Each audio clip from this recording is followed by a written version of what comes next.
Astaghfirullahalazim allazi la ilaha illa anta khalaqtani wa ana a'buduka wa ana 'ala ahdika wa 'alaika mastata'tu. A'udzubika min syarri ma sana'tu abulaka bi ni'matika alayya wa abu bi dzambi faghfirli fa innahu la yaghfiru dzunuba illa anta. Assalamualaikum warahmatullahi wabarakatuh.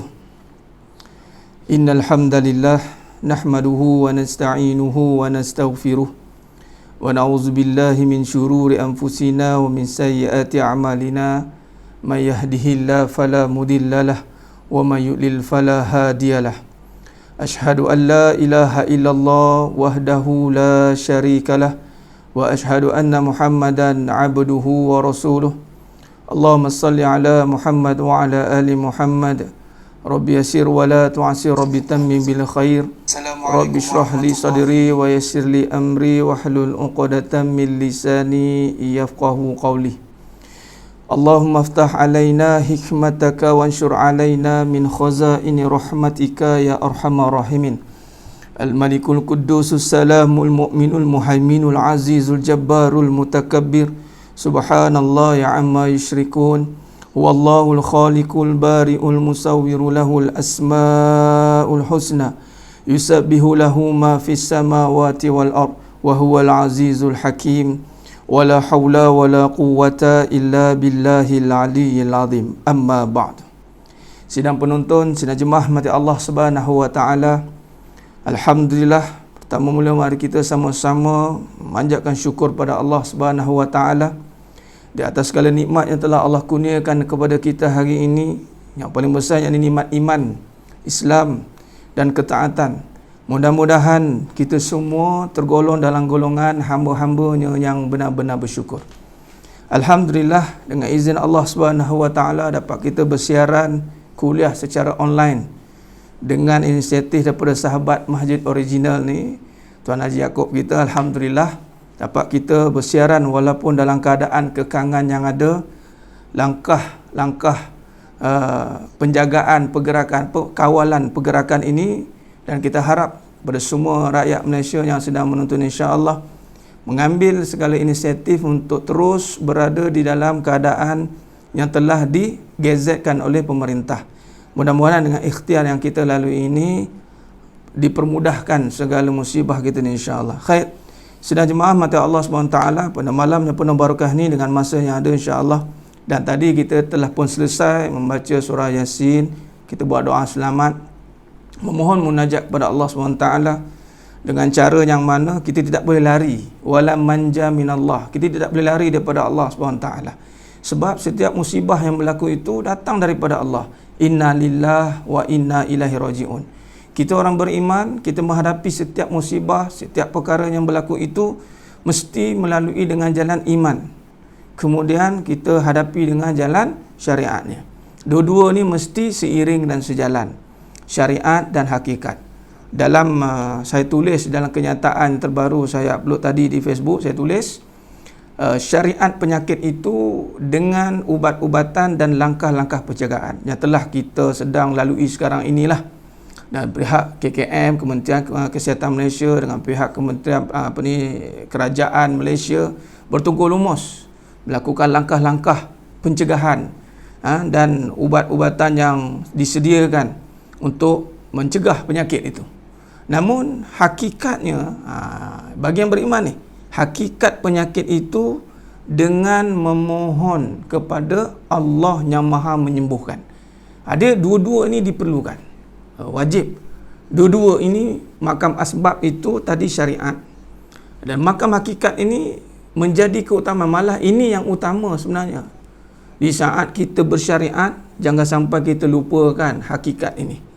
Dengan keadaan kekangan yang ada sekarang ini, kita berikhtiar dengan sehabis mungkin kita lakukan. Tapi kita ingat, sidang penonton, sidang jemaah mata Allah SWT, setiap usaha yang kita lakukan itu kerana kita tiada daya. Bukan usaha itu ada kuasa, tak ada. Usaha tiada daya.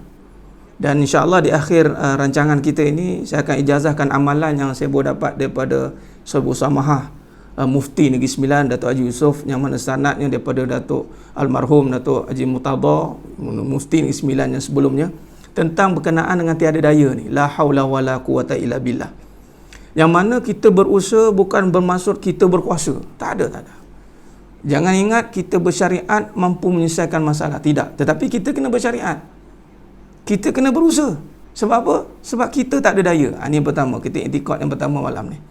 Sebab apa kena usaha? Sebab apa kena langkah penjagaan? Kenapa kena duduk rumah? Sebab kita ni lemah.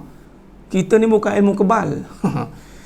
Tak tahulah sidang penonton semua ada ilmu kebal. Wallahualam, saya tak ada ilmu kebal. Makna bukan kata penyakit coronavirus. Kena sejuk pun boleh sesama. Bayangkan punya lemahnya kita ni. Kena sejuk pun boleh sesama. Silap hari bulan, angin. Apa panggil? Angin tu. Angin, perut. Macam-macam kita punya kondisi badan yang lemah ini. Lalu kita berusaha sebab kita lemah. Tetapi dalam kita usaha, kita bersyariat itu, kita kena bersamanya dengan hakikat. Malah hakikat itu yang mendominasi syariat itu. Orang beriman, dia tidak boleh lari daripada hakikat itu. Yang ini apa? Yang ini dengan jalan memohon penyembuhan daripada Allah SWT. Dan Allah nak sembuhkan itu, mesti ada sebab dia. Contoh sebab ikhtiar kita itu. Itu asbab. Tapi kalau berikhtiar, melupakan hakikat, ini melupakan Allah, maka kita bimbang-bimbang, bila sihat, ia akan jadi istidraj. Kita lupa Allah balik.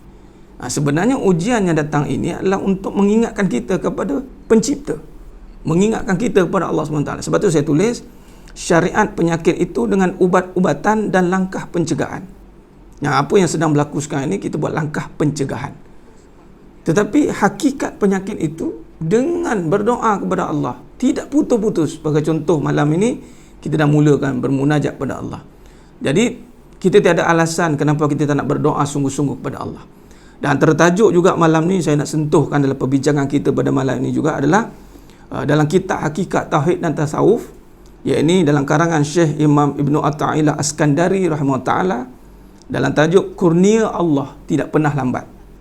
Kurnia Allah tidak pernah lambat, atau kita boleh letakkan pertolongan Allah tidak pernah lambat. Mungkin sekarang ni kita lihat, kita tertanya-tanya, bila ni, lambat lagi ke nak sembuh, lama lagi ke? Ini satu perkara yang merungsingkan kita, betul? Sebab kita keluar daripada musibah ini, kita tak tahu bila. Ini menunjukkan kuasa Allah. Macam kita susah lah, orang berusaha tapi tak tahu senang bila. Orang senang, dia dah senang tapi dia bimbang susah, bila-bila boleh susah. Nampak? Orang susah, dia tak tahu bila nak senang. Orang senang, dia takut bila-bila boleh susah. Nampak? Apa Allah nak sampaikan di sini? Allah nak bagi tahu kita tiada kuasa untuk menguasai keadaan itu. Kita tak ada kuasa. Tapi di sini kata Imam Ibnu Athaillah Askandari rahimahullah kata, kurnia Allah tidak pernah lambat. Dalam kalam hikmahnya yang berbunyi, la tastabti innawal walakin istabti min nafsik wujud al-iqbal. Yang bermaksud, janganlah anda anggap lambat kurnia Allah, tetapi anda kena anggap lambat pada diri anda adanya menghadap kepadanya. Apa maksud? Jangan sesekali kita merasakan pertolongan Allah itu lambat. Dan yang kena letakkan di sini adalah anda kena menganggap, katanya, lambat itu berpunca dari diri sendiri. Ini yang kita nak bincangkan pada malam yang penuh barakah ni, Yaumul Jum'ah Sayyidul Ayyam. Apa maksud di sini? Baik, mari kita lihat. Maka kata beliau, apabila kita dalam segala ibadat yang kita kerjakan, bahkan segala tindakan perbuatan yang kita lakukan, kita mengerjakan dengan ikhlas kerana Allah SWT. Baik. Bila kita berharap kepada Allah SWT, sebagai contoh, hari ini kita berhadapan dengan ujian kesakitan, ujian penyakit. Jangan kita menganggap lambatnya Allah nak sembuhkan. Bukan sebab lambat, tetapi Allah letakkan kembali kepada kita halangan yang datang daripada diri kita. Yang ni apa? Dosa-dosa kita yang terhijab, yang menyebabkan lambatnya datang pertolongan Allah SWT. Ini kita tidak boleh lari, kerana dalam hakikatnya itu, setiap pertolongan itu akan datang dengan tiadanya hijab kita dengan Allah SWT. Apakah yang menghijab kita dengan Allah SWT itu? Yang menghijab kita itu adalah dosa-dosa kita. Sebab itu setiap musibah yang berlaku, kata Nabi SAW mafhum hadis itu, kita kembalikan dengan istighfar pada Allah SWT.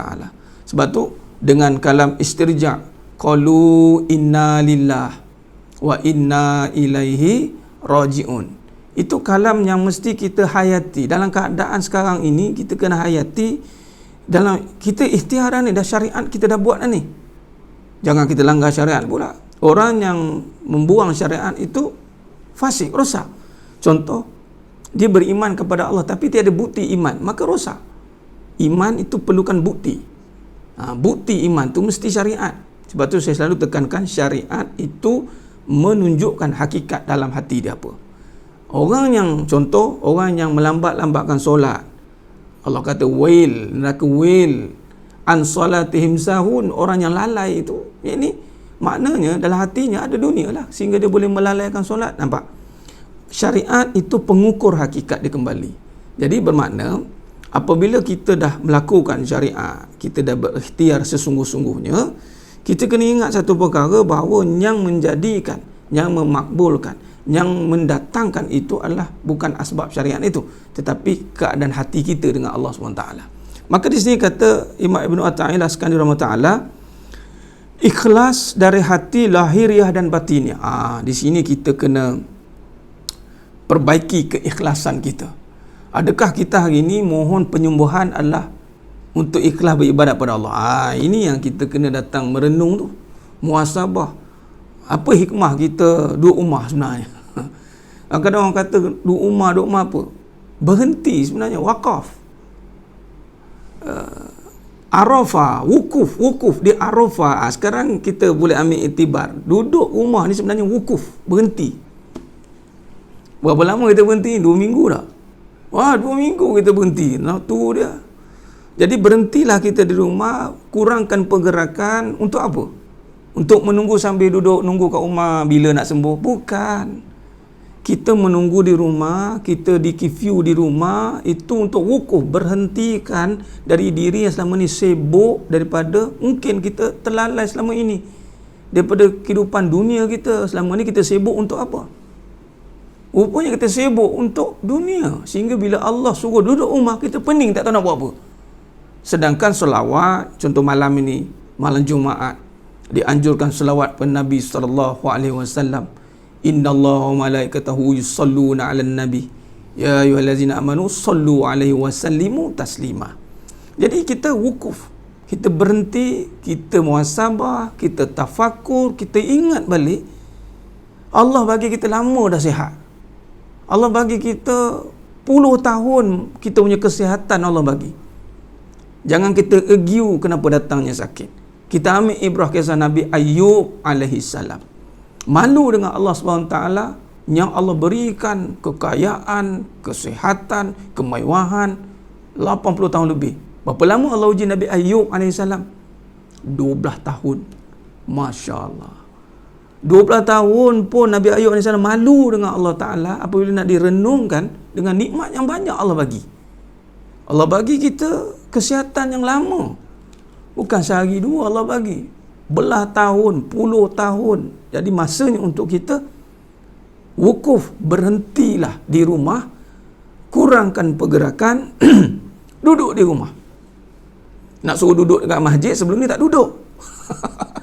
Allah bagi peluang kita iktikaf, sebelum ni kita tak iktikaf, kita tak ambil peluang iktikaf. Sekarang ni Allah bagi ujian, tutup masjid. Nah, yang mana dulu kat situ pahala iktikaf, masuk masjid je ngantuk tidur pun pahala. Dah dulu mungkin kita tak ada masa nak iktikaf kat masjid, Allah kata iktikaflah kat rumah kamu tu. Renung-renungkan kembali permasalahan yang terjadi itu kerana kekhilafan diri. Jadi cara kita nak memohon penyembuhan itu adalah dengan kita melihat yang melambatkan datangnya penyembuhan itu bukan kerana kita tidak ikhtiar. Sekarang ni kita ikhtiar. Ingat, ikhtiar tu jangan ditolak. Doktor lakukan, KKM buat, kementerian dah bagi arahan. Bagaimana kita nak percepatkan datang pertolongan Allah itu? Dengan kita bermujahadah kembali, bermuzakarah kembali, bertafakur kembali akan diri kita ini, bagaimana sebelum ini kita dengan Allah SWT. Kesibukan kita sebelum ni ke mana? Ini kita kena renung-renungkan. Maka kata Imam Ibnu Athaillah rahimahullah taala dalam menghuraikan kalam ini mengatakan apabila keikhlasan itu zahir dari batiniah dan dilahirkan dengan zahiriah, maka kita akan mendapat kurnia Allah Ta'ala itu dalam seluruh perkara. Bergabung. Dia kena hakikat syariat ini, dia kena bergabung. Dia tidak boleh terpisah. Kalau terpisah begini, kalau kita harapkan syariat, kita dah buat semua, kita akan kecewa. Sidang penonton, sidang jemaah mata Allah SWT. Kalau kita berharap kepada syariat, kita akan kecewa. Sebab tu ibadat tanpa ada rasa dalam hati, kita akan meninggalkan dia. Kita akan rasa malas, kita tak akan dapat rasa kenikmatan. Halawatul iman tidak sampai kerana dia tidak pergi pada batiniah. Hakikat tidak sampai. Bagaimana nak faham hakikat itu tadi? Kena ada langkah-langkah memohon penyembuhan. Iaitu dengan bermuhasabah. Yang pertama tadi, kita diberi masa berwukuf di rumah masing-masing ini adalah untuk merenung kembali prestasi kita dengan Allah SWT. Renung kembali prestasi kita dengan Allah SWT, kesibukan kita selama ini dihalakan ke mana. Sebagai contoh, saya seru kepada semua yang menonton pada malam ini, tiada istilah lagi alasan untuk tidak jemaah. Sebab apa? Sekarang semua dah ada rumah lah ni. Tak ada alasan dan istilah untuk lambatkan solat. Sebab semua ada rumah lah ni. Pergerakan dah kurang. Kalau kat dua rumah juga menyandar kat kursi, tengok HBO saja, buat-buat lambat, memang ya Allah. Maka kita bimbang-bimbang penyembuhan ini lambat.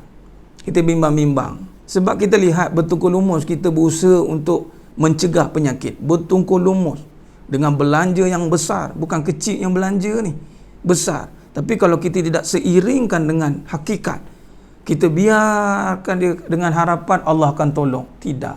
Dia tidak akan terjadi dengan begitu. Sebab tu kata Imam Ibnu Athaillah rahimahullah, dalam zahiriah dan batiniah ni kena bergabung. Dia kena serentak. Dia kena dua-dua sekali itu digabungkan.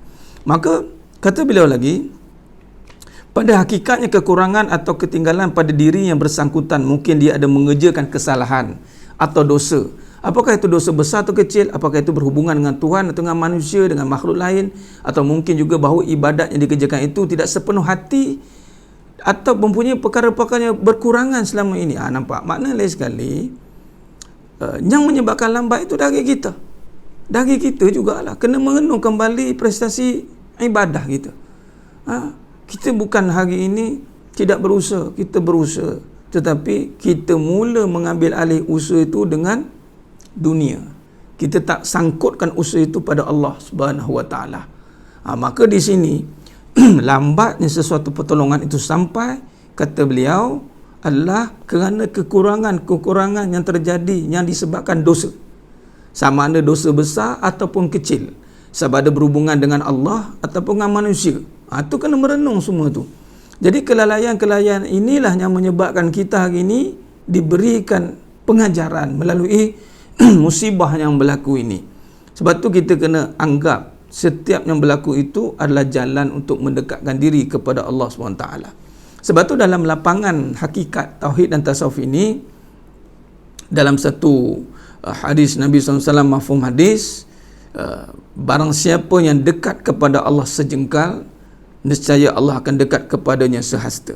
Barang siapa yang dekat kepada Allah sehasta, maka Allah akan dekat kepadanya sedepa. Dan barang siapa yang datang kepada Allah dengan berjalan, maka Allah akan datang kepadanya dengan berlari. Baik. Di sini di sini diambil dengan kefahaman dua-dua, syariat, hakikat. Jangan dipisahkan. Ada ketika ini kita lihat orang cuba memisahkan syariat. Tak apa, Allah belaka. Kita maksud jadi jabariyah nanti.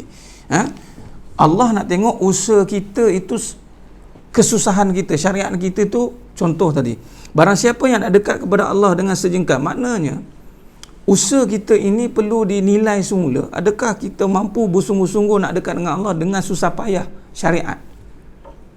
Itu Allah nak kira. Dan di sini Allah akan ambil kira bagaimana. Contoh tadi, barang siapa yang nak dekatkan diri kepada Allah, berusaha dengan ujian ini, dia mula sedar. Solat dulu mungkin kita hari ini solat tak jaga. Bukan mungkin dah. Itulah isu besar dia. Isu besar, saya pernah nyatakan sebelum ini, barang siapa yang tidak melihat melambat-lambatkan solat, melewat-lewatkan solat, itu bukan masalah besar, maka Allah besarkan masalah dia. Cuba kita lihat, ini antara satu perkara, dan mungkin melalui dengan kita duduk di rumah, dikurangkan pergerakan, diberikan kita terbatas dalam kita nak melakukan aktiviti kerana penyakit. Maka satu aktiviti ni mungkin kita tidak akan terbatas. Apa dia? Solat. Kalau terbatas juga, Allah Rabbi, saya tahu nak cakap macam mana. Nah, maka dengan ujian ini, kita mula nak dekat dengan Allah Ta'ala dengan sejengkal. Maknanya, awal waktu solat ini, dalam 24 jam waktu, kita Allah bagi masa. Solat ni waktunya sedikit je. Sedikit Allah minta. Tapi yang sedikit ini yang banyak kita lupa. Maka kata hadis Nabi SAW ini, barang siapa nak dekat dengan Allah sejengkal, nescaya Allah akan dekat kepada yang sehasta. Barang siapa nak dekat dengan sehasta, maknanya bila kita dah mula menjaga yang paling utama solat, kemudian kita mula menambah lagi kefahaman kita dengan agama, mula kita mewujudkan kesedaran demi kesedaran kita, maka itu datang pula kita mungkin minat dengan agama, kita boleh sedar kepada Allah SWT, kita kena tunduk kepada Allah SWT, maka Allah kata, aku akan datang lebih dekat kepadamu. Sehingga kan, barang siapa yang datang dengan Allah dengan berjalan kaki, maknanya kita dah mula nak agresif dengan amalan. Dulu mungkin kita malas-malas beramal. Allah kata, aku akan datang kepadamu secepatnya. Maknanya, begini sedang mata Allah SWT. Kalau kita lihat dengan iktibar sakit ni, tengok makin kronik penyakit, makin cepat pertolongan sampai. Betul? Doktor-doktor mesti akan ambil action yang tidak akan lambat walau sesaat. Begitulah dengan Allah SWT. Di saat kita perlukan Allah, Allah akan hantarkan pertolongan secepat-cepatnya. Soalannya, kita ni nak cepat tak datang pada Allah? Tu soalannya. Atau kita masih berlambat-lambat, berlewat-lewat dengan Allah SWT. Tunggu lagi. Kita anggap ujian penyakit ini tidak perlu diselesaikan dengan bermunajat kepada Allah. Kita anggap penyakit yang ada ini ujian syariat semata-mata. Tak apa, kita jaga saja luaran. Tidak. Setiap perkara yang berlaku, dia ada syariat, ada hakikat. Ada syariat, ada hakikat. Allah uji penyakit, tapi bukan sekadar penyakit, tapi Allah nak uji, nak kenakan kepada penyembuh.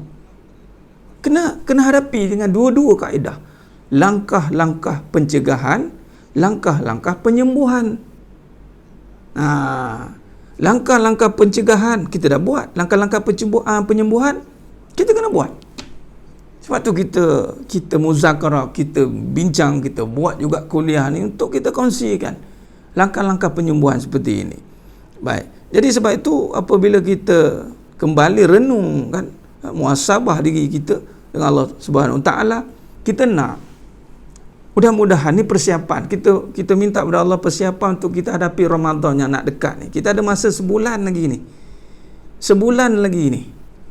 Bayangkan kalau kita tak betul-betul berharap kepada Allah. Bayangkan kitanya tarawih tak ada, tadarus di rumah Allah tak ada, gelap. Mana kegembiraan, kemeriahan Ramadan itu ditukar dengan kesedihan, something wrong. Sedangkan Ramadan itu akan dihiasi dengan kegembiraan amalan. Jadi makna kita ada masa sangat terhad sekarang sebulan ini. Rejab pun dah habis dah nak habis dah. Kita nak masuk bulan Syaban, maka kita kena mula tingkatkan kembali prestasi amalan kita. Bermula dengan amalan batiniah kita.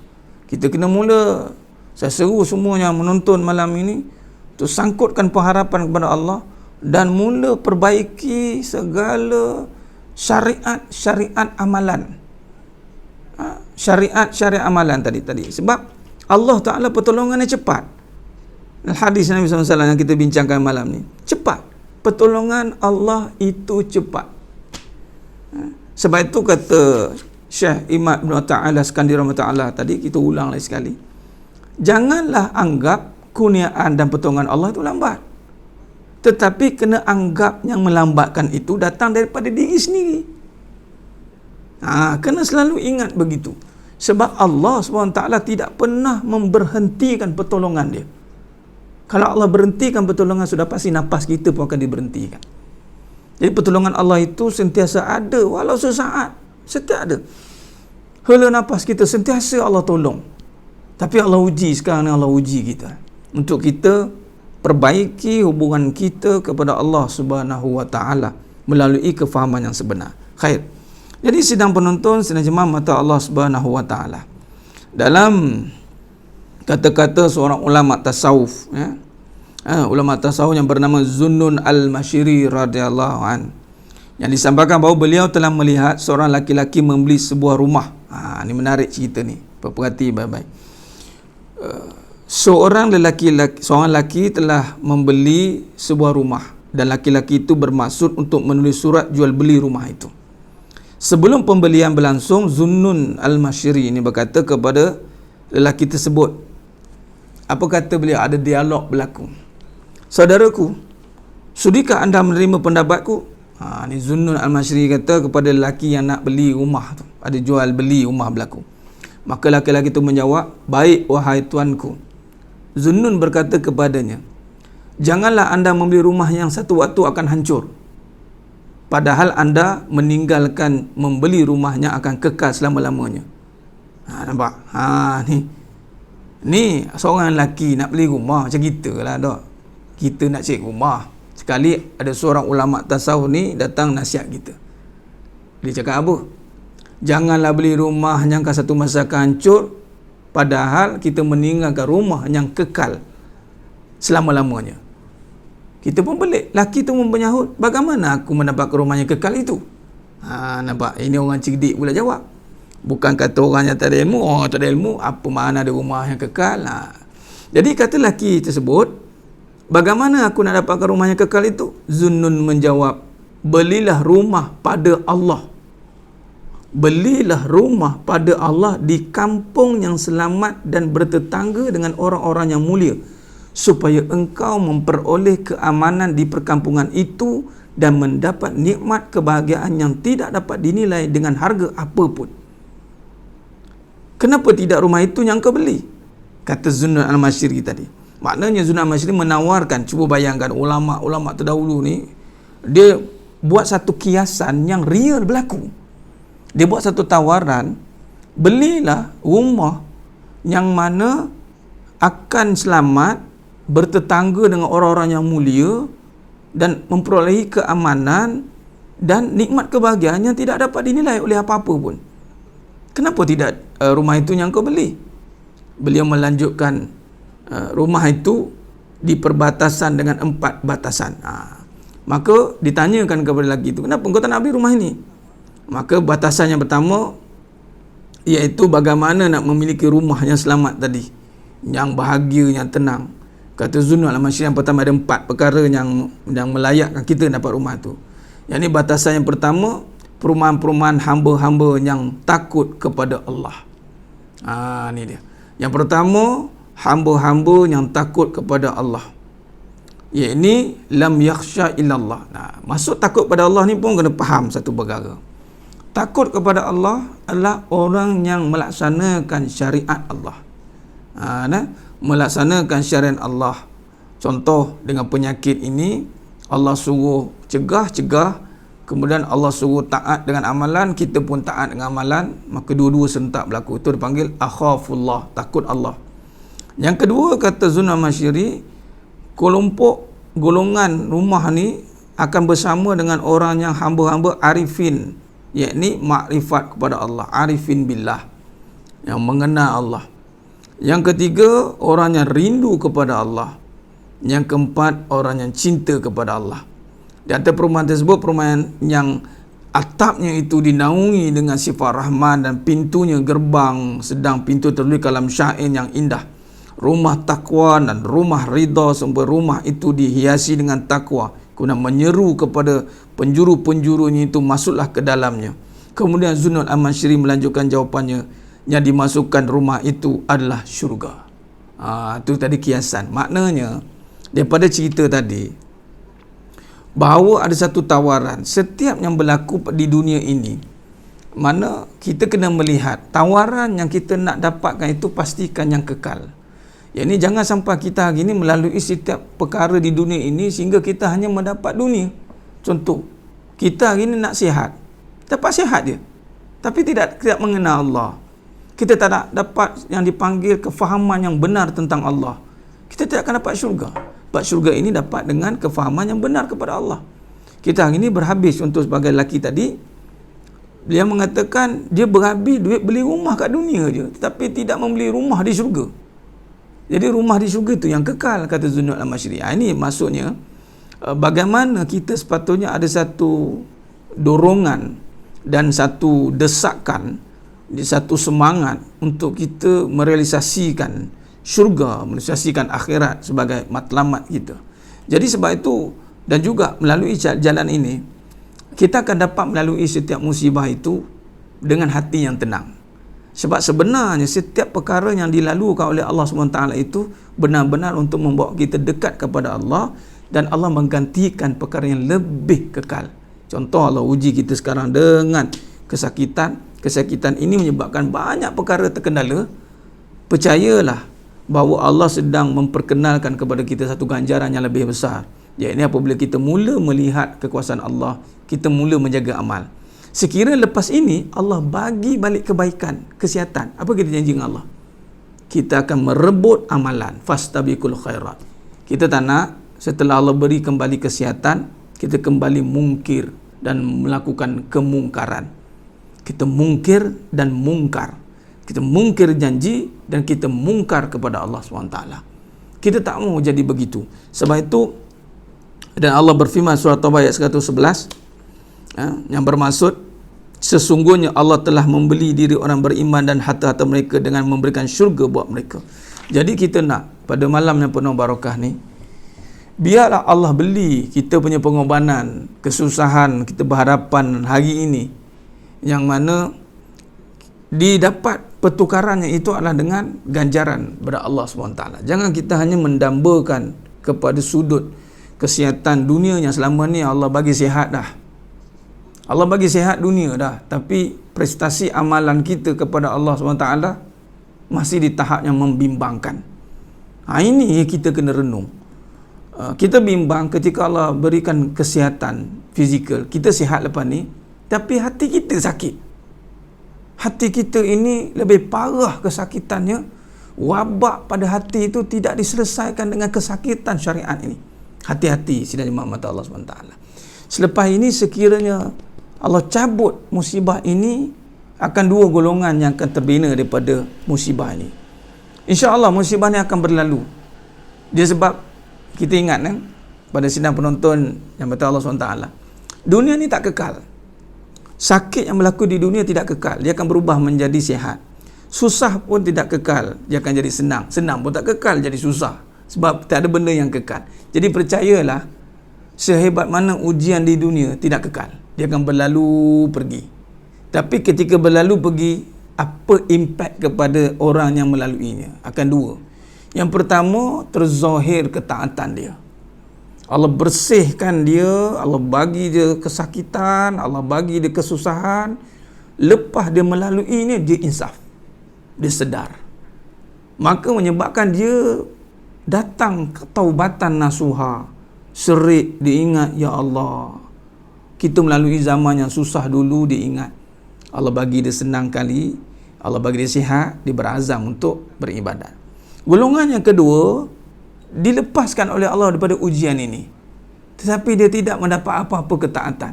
Dia hanya lega di sudut keduniaan. Lega dah. Penyakit dah hilang. Apa dia buat? Dia kembali dengan kemungkaran dia.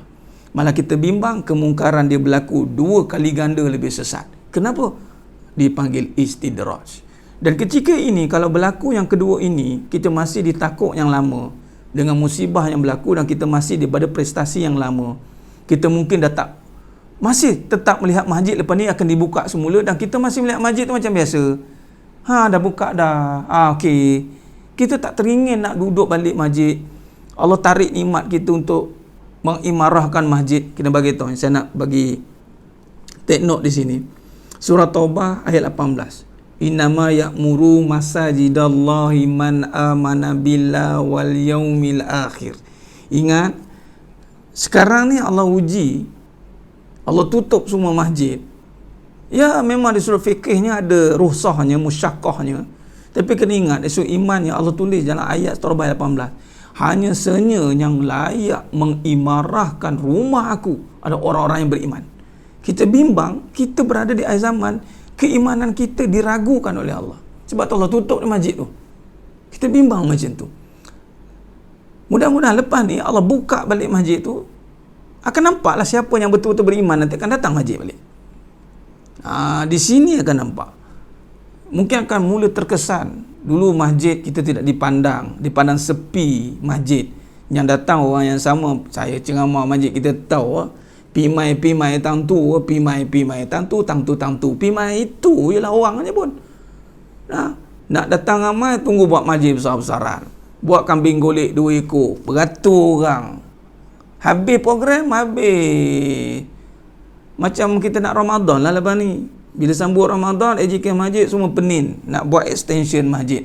Tiba-tiba masjid tu menjadi besar. Tiba-tiba masjid tu menjadi kecil. Sebab apa? Jemaah makin banyak. Habis Ramadan masjid makin membesar. Sebab jemaah makin mengecil. Ini masalahnya. Sebab itu habis daripada permasalahan ini kita kena renung. Ada 2 golongan akan zahir. Golongan yang Allah cabut daripada musibah ini. Golongan pertama tadi kita bincang, golongan yang zahir ketaatan dia. Dia kembali nak dapat balik kenikmatan nak beribadat kepada Allah. Golongan yang kedua masih golongan yang sama, malah bukan sama, lebih teruk kita bimbangkan. Dan ini sebenarnya apa yang berlaku ni kita ingin ingat, ni adalah fasa persiapan akhir zaman. Allah sedang membersihkan. Jadi kita harap pada semua yang menonton pada malam ni, seru kepada ahli keluarga, terutama orang lelaki yang menjadi amanah untuk ku anfusakum wa ahlikum nara. Dan Allah bagi peluang masing-masing duduk kat rumah ni menjalankan tanggungjawab untuk memberi peringatan kepada ahli keluarga untuk buat persiapan akhir zaman. Yakni setelah Allah angkat penyakit ini, apa kita punya tindakan? What's next? Apa janji kita dengan Allah SWT? Ingat, ketika Allah angkat musibah ni, next apa? Allah bagi sedia kala, kita nak buat apa? Inilah yang kita kena soalkan diri kita balik. Adakah kita mampu mensyukuri nikmat sihat? Ataupun kita melakukan kemungkaran lagi sekali? Dan kita bimbang, kita bila berlaku kemungkaran kali ketiga dan keempat ini, tiada lagi perkara yang dikatakan pertolongan sampai. Kita bimbang kat situ. Sebab di saat kemungkaran Allah datangkan, katalah datangnya itu dengan waktu yang Allah kata dah sampai masanya untuk kekuasaan akhir zaman. Kita bimbang dah terlambat. Jadi ini mudah-mudahan kita belum terlambat bagi yang pemburu taubat, insya-Allah. Baik. Jadi dah kata Allah juga dan surah At-Taubah 111, dan siapakah yang lebih menyempurnakan janjinya daripada Allah? Ini janji Allah. Janji Allah ini, innallaha la yukhliful mi'ad. Kalau Allah tolong, Allah tolong. Iyyaka na'budu wa iyyaka nasta'in. Allah tolong. Allah pasti tolong. Sebab sifat Allah itu Maha menolong. Jadi kita, bagaimana kita nak membina hubungan kita dengan Allah Subhanahu wa taala. Maka balik dengan cerita tadi, ada penutup pada cerita Zunnun Al-Masyiri tadi. Maka lelaki itu mendengar kalam daripada Zunnun Al-Masyiri tentang kenapa kamu tidak beli saja rumah di syurga. Apa sidang penonton, sidang jemaah mata Allah Taala, apa nak tahu dia buat apa lelaki ni? Maka lelaki tersebut sedekahkan hartanya seluruhnya yang nak dibeli rumah itu atas nasihat Zunnun Al-Masyiri. Lalu dia mencari anak murid kepada Zunnun Al-Masyiri. Bayang nampak? Maknanya hari ini dengan nikmat kesihatan kita tidak laburkan dengan pahala. Ni kesimpulan kita nak buat pada malam ni. Dengan nikmat sihat kita tak tukarkan kesihatan itu menjadi ketaatan. Kita bimbang-bimbang waktu sihat kita jahat. Itu ayat yang paling tepat nak pakai lah. Waktu sihat kita jahat, ada harta kita ngundang bala. Apa maksud ada harta ngundang bala ni? Sidang penonton mata Allah SWT. Nak tahu ada harta ngundang bala macam mana? Boleh rujuk dalam surah Al-Humazah. Wailul likulli humazatil lumazah. Baca. Orang yang mengumpat. Allazi jama'a malahu wa'addadah yahsabu anna malahu akhladah. Allah cela orang yang kumpul harta dan berbilang-bilang harta itu dengan harapan boleh menjamin dia masa depan. Boleh rujuk surah Al-Humazah. Dan orang macam ni akan disirami dengan api neraka Al-Hutamah. Allah jiruh dia dengan api Hutamah. Boleh rujuk Al-Humazah. Allah rujuk dalam surah At-Takasur. Alhaakumut takasur.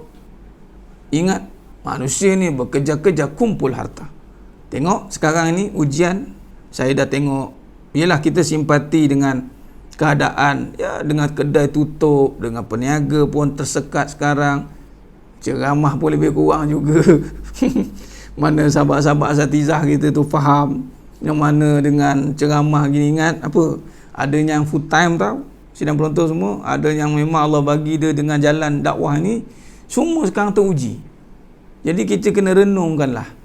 Mungkin sihat kita tak labur dengan taat. Kita banyak jahat daripada taat. Harta kita banyak mengundang bala. Ada harta tak nak sedekah padanya, tak nak infak. Ramai lagi orang susah, ramai lagi orang yang terpinggir. Kita sibuk nak besarkan rumah dunia. Ni Zunnun Al-Masri nasihatkan anak murid dia. Rumah, nak beli rumah dunia ni kena kau tim dengan Zunnun Al-Masri. Bayangkan. Tak nak ke beli rumah kat syurga dengan rukun tetangga yang mulia, dengan keselamatan yang tiada nilainya, kenikmatan yang tiada penghujungnya. Kat mana rumah tu? Kat syurga. Nampak tak? Jadi kita renung. Lepas ni Allah bagi balik siap. InsyaAllah. Saya yakin dengan asma Allah, dengan kekuatan, dengan kekuasaan, Allah akan pasti turunkan pertolongan penyembuhan kembali. Yang saya bimbang, bagaimana Nabi SAW juga bimbang, ketika dibentangkan kembali dengan kesihatan, dibentangkan balik dengan kelapangan. Sekarang kita sempit sekarang ni tak? Kita sempit kan, nak bergerak pun susah, nak buat kerja pun susah. Disempitkan ni. Lepas ni dilapangkan. Bila dilapangkan, nikmat sihat dengan nikmat lapang, ini yang Nabi kata ramai balik lupa. Kita tak mau lagi, sidang penonton mata Allah SWT, kita tak mau lagi perkara ini berlaku. InsyaAllah. Jadi saya rasa cukup untuk malam ini. InsyaAllah. Ya, kita akan ijazahkan amal yang saya dapat daripada Sebu Samahah Mufti Negeri Sembilan, yang dapat sanad daripada almarhum Sebu Samah Datuk Murtada Mufti Negeri Sembilan yang sebelumnya. InsyaAllah mungkin boleh catat ataupun rekod ni, live ni boleh diulang tayang kembali, dan mudah-mudahan kita boleh jadikan dia asbab untuk kita mendapat pertolongan Allah SWT. Dan tadi saya baru berbincang dengan Haji Yaakob kita untuk buat bersiri sepanjang kita kena di Kifiu ni, bukan Kifiu lah, ala separa Kifiu ni. Kita akan buat kuliah bersiri yang kita akan bincangkan insya-Allah untuk tontonan semua. Kita akan kongsikan lagi perbincangan dalam tempoh bagaimana kita nak, mudah-mudahan kita berkongsi-kongsi lah. Kita ingat-ingatkan fazakir fa inna zikratan fa'al mu'minin. Saya pun ingatkan diri saya, sidang penonton, sidang jemaah pun teringat dan lalu mengingatkan ahli keluarga, mengingatkan. Mudah-mudahan kita wujudkan bi'ah ketaatan. Mudah-mudahan asbab ketaatan itu turunnya pertolongan Allah SWT. Khair. Jadi ijazah itu adalah daripada amalan yang mendapat pada almarhum Sebu Samah Datuk Mufti Kelantan Datuk Murtada, dan saya dapat pada Sebu Samah Datuk Haji Yusof Ismilan. Yakni Bismillahirrahmanirrahim. La haula wa la quwwata illa billahil aliyyil azim. Wa la manja minallah illa ilaih. La haula wa la quwwata illa billahil aliyyil azim. Wa la manja minallah illa ilaih. La haula wa la quwwata illa billahil aliyyil azim. Wa la manja minallah illa ilaih. Yang bermaksud, tiada daya, tiada kuasa melainkan hanya Allah SWT. Itu pada hadis Nabi SAW, la haula wala quwwata illa billahil aliyil azim. Wala manja minallah, tidak boleh lari daripada Allah. Wala manja minallah, tiada daya untuk lari daripada Allah. Makna kata, ketika sesuatu musibah datang ataupun nikmat tu datang, ingat, musibah tu datang dengan perkara buruk, mungkin kebaikan, dan semua tu wala manja minallah, tidak boleh lari daripada Allah, illa, melainkan, kecuali, ilaih, kepada Allah juga. Jadi amalan ni boleh dibaca pada setiap waktu lah, bila-bila waktu, bila-bila masa. Yang ni saya ijazahkan pada semua yang mendengar dan yang menonton, insyaAllah jadikanlah amalan. Dan ada satu lagi juga amalannya, ini kita boleh baca di saat kita nak pergi ke mana-mana juga, keluar rumah ke, buat kerja-kerja apa. Yang ni, bismillahirrahmanirrahim. Bismillahi amantu billah, bismillahi amantu billah, tawakkaltu ala Allah, la haula wa la quwwata illa billahil aliyil azim. Ini juga pun saya dapat daripada Sahabat Samah Datuk Haji Yusof, Mufti Negeri Sembilan, yang saya sempat ziarah dengan sahabat saya, ini Encik Badrul Hisham, yang mengirinkan pertemuan saya dengan beliau sehari sebelum kuat kuasa perintah berkawal tu, 17 Mac baru ni. Jadi saya dapat ilmu ni dan saya pakai, dan saya harap yang menonton ni juga boleh pakai dan sebar-sebarkan, insya-Allah. Baca lagi sekali, okey, baik lagi sekali, ada 2 ijazah amalan. Khair. Baik, saya ulang lagi sekali untuk ijazah amalan yang pertama ini, yakni mohon perlindungan dan kekuasaan pada Allah SWT. Bismillahirrahmanirrahim. La haula wa la quwwata illa billahil aliyil azim, wa la manja minallah illa ilaih. Itu yang pertama. Yang bermaksud, tiada daya, tiada kuasa melainkan kuasa Allah. Wa la manja minallah, tidak boleh lari daripada Allah, illa ilaih, melainkan hanya kepada Allah juga. Jadi ini satu iktikad ataupun ikatan simpul habis dengan Allah SWT. Maknanya mau tidak mau kena balik juga dengan cara taat pada Allah. Itu yang pertama. Yang kedua, bismillahi amantu billah, tawakkaltu ala Allah, la haula wa la quwwata illa billahil aliyil azim. Bismillahi amantu billah, tawakkaltu ala Allah, la haula wa la quwwata illa billahil aliyil azim. Khair. Dua-dua ijazah amalan ini adalah amalan hakikat. Jangan buang syariat pula. Tak apa dah baca dah ni. Bukan. Ingat, hakikat penyakit itu dengan jalan mohon penyembuhan. Tadilah. Syariat penyakit, makanlah tu. Buatlah apa yang disuruh oleh KKM, kementerian, dan duduk rumah. Jangan pergi mana-mana. Dan di saat kita bersyariat, ingat syariat tadi tak ada kuasa. Bagaimana nak sangkutkan? Sangkutkan dengan amalan tadi. Sangkutkan dengan la haula wala tu, barulah syariat itu berkesan. Kalau tidak, tak jadi kesan apa-apalah. Syariat pun tak jadi apalah. Kalau sebut saja tanpa syariat pun tak jadi apa juga. Dia kena selari. Dia selari dan sebati. Bila sebati itu, akan datangnya pertolongan Allah SWT. Khair. Jadi saya cukup setakat itu pada malam yang penuh barakah ni. Khair. Pukul 9 lah. Ini lebih ni. Kalau kat masjid ni lebih ni. Dah lebih ni. Kalau kat masjid pukul 9 ni maksimum. Jadi mudah-mudahan teruskan beramal. Oh ya, sebelum saya terlupa, satu lagi, ijazah untuk doa selamat. Kan tadi kita baca Yasin. Ini daripada almarhum Datuk Bahsandin Al-Hafiz. Lepas ni boleh buat, teruskan memandangkan kerajaan pun dah suruh baca doa surah Yasin. Dia kaifiatnya begini. Ini doa selamat, dan alhamdulillah saya dah amalkan ni dan nampak kekuasaan Allah Taala tu terbukti. Kita mohon doa selamat yang mana dah buat, alhamdulillah. Fokuskan kepada 900 kes yang dah berlaku ni, baru diumumkan tadi, supaya 900 kes itu disembuhkan oleh Allah Taala, dan kita mohon dilindung daripada kes baru. Kita mohon 900 ini disembuhkan supaya menurun dia punya kadarnya. Kita mohon juga perlindungan daripada kes-kes baru. Okey, kaifiatnya begini. Yang pertama, istighfar 3 kali. Istighfar, astaghfirullah yang paling ringkas, astaghfirullahalazim pun boleh, Sayyidu istighfar pun boleh 3 kali. Yang boleh catat istighfar, kemudian salawat kepada Nabi sallallahu alaihi wasallam 10 kali. 10 kali salawat. Kemudian Al-Fatihah sekali. Kemudian bacaan Yasin sekali baca. Dalam bacaan Yasin ni boleh nak buat Yasin 7 mubin ke, setiap kali mubin tu berhenti niatkan. Mubin saja berhenti, 7 tempat mubin berhenti niatkan. Kita fokus niat untuk penyembuhan ya. Kita sepakat fokus niat supaya datangkan penyembuhan. Okey, habis baca Yasin, surah Alam Nashrah Laka Sadrak 1 kali. Alam Nashrah Laka Sadrak 1 kali. Kemudian surah Al-Qadar, Inna anzalnahu fi lailatul qadr 1 kali. Habis surah Al-Qadar, surah Al-Fil 1 kali. Alam tara kaifa fa'ala rabbuka bi ashabil fil ila akhir ayat 1 kali.